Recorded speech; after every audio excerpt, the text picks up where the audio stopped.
Google షీట్లో తర్వాతది some product. యాక్చువల్గా మీరు ఎంఎస్ ఎక్సెల్లో చూసేసారు.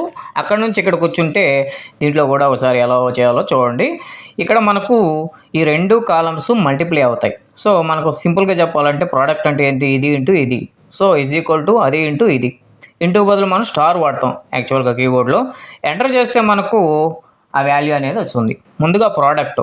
ఆ ప్రోడక్ట్ ప్రతి కాలంలో ప్రతి కాలాన్ని అంటే ఇక్కడ ఈ కాలము ఇంటూ ఈ కాలము ప్రతి రోలో జరుగుతుంది. డబుల్ డక్ చేస్తాం చూడండి, అలా వచ్చేసింది కదా. ఇవన్నీ కూడా మనకు సమ్ చేసి ఒకే సెల్లో చూపించడమే సమ్ ప్రోడక్ట్ అనమాట.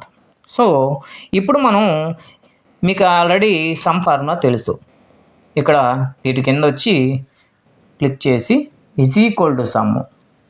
గూగుల్ షీట్ కాబట్టి direct shortcut alt plus is equal to రాదు కాబట్టి సమ్ కొట్టితే మనం ఈజ్ ఈక్వల్ టు సమ్ అని ఓపెన్ చేస్తాం. కొడితే మనకు టోటల్ వచ్చేసింది.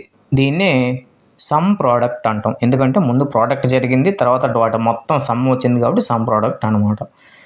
అలాగే ఇక్కడ చూడండి, మనకు ఈ వాల్యూ ఇంత ప్రాసెస్లో కాకుండా మనకు ఎంత పెద్ద డేటా ఇచ్చినా ఒకే దగ్గర వచ్చేటట్టు సమ్ ప్రోడక్ట్ ఫార్ములా అనేది వర్క్ అవుతుంది.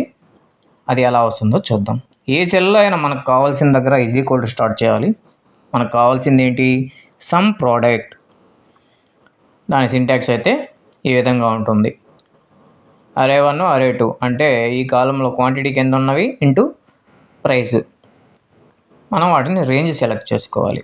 రేంజ్ సెలెక్ట్ చేసుకొని ఒక రేంజ్ సెలెక్ట్ చేసుకున్నాం కాబట్టి తర్వాత కామా మళ్ళీ ఇంకో రెండో రేంజ్ సెలెక్ట్ చేసుకుంటాం.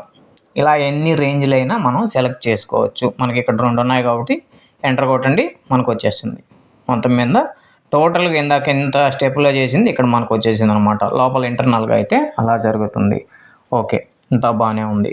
ఇప్పుడు ఈ సమ్ ప్రోడక్ట్ని ఉపయోగించి పర్టికులర్గా నాకు ఫలానా ఐటమ్స్ టోటల్ సేల్ ఎంత జరిగింది, అవి క్వాంటిటీ ఎన్నైనా కావచ్చు, ఎంత ప్రైస్ డిఫరెన్స్లో ఉన్నా కావచ్చు, ఎంత జరిగింది అని కావాలన్నప్పుడు సేమ్ దానికి కూడా మనకు చూడండి ఎలా చేస్తాము. సమ్ ప్రోడక్ట్ అనేది ఓపెన్ చేస్తాం. సమ్ ప్రోడక్ట్ అనేది ఓపెన్ చేసి ఒక కండిషన్ అయితే ఇస్తాం. మనకి ఇప్పుడు కావాల్సింది ఏంటి, టీవీ సేల్ ఎంత జరిగింది, లేదు ఇంకోటి కూలర్ సేల్ ఎంత జరిగింది అనేది కావాలి ఈ టేబుల్ నుంచి. సో అలాంటప్పుడు మనం ఏం చేస్తామంటే సమ్ ప్రోడక్ట్ ఓపెన్ చేసి మళ్ళీ ఇంకో బ్రాకెట్లో కండిషన్ ఇస్తాం. కండిషన్ ఏంటి, ఈ ఐటమ్స్ అన్నీ సెలెక్ట్ చేసుకుంటాం. రేంజ్ ఎన్ని ఉన్నాయో ఆ రేంజ్ ఎలా ఉండాలి అంటే ఈజ్ ఈక్వల్ టు మనకేం కావాలి, టీవీగా అనుకుంటున్నాను. డబుల్ కోట్స్లో టీవీ ఇచ్చేస్తున్నాను, బ్రాకెట్ క్లోజ్ ఆడ వరకే కండిషన్ వరకు. ఇప్పుడు మనకు పర్టికులర్గా టీవీ వాల్యూసే వచ్చేలా చూసుకుంటుంది. ఇప్పుడు ఆ డబుల్ కోట్స్ పెట్టేసి బ్రాకెట్ క్లోజ్ చేసాను కండిషను.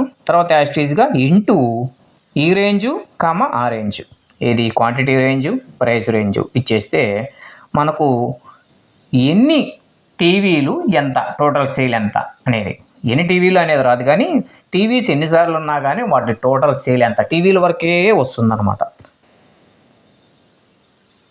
ఇప్పుడు చూడండి రేంజ్ ఇచ్చేస్తున్నాను. తర్వాత ఇందాకట్లాగే ఇంకోసారి కూడా పక్కన ఈ ప్రైస్ రేంజ్ కూడా ఇచ్చేస్తాను. బ్రాకెట్ క్లోజ్ చేస్తే మనకు టీవీల వరకు ఎంతటి కమ్ముడు పోయినాయి, ఎంత వాటి టోటల్ సేలు.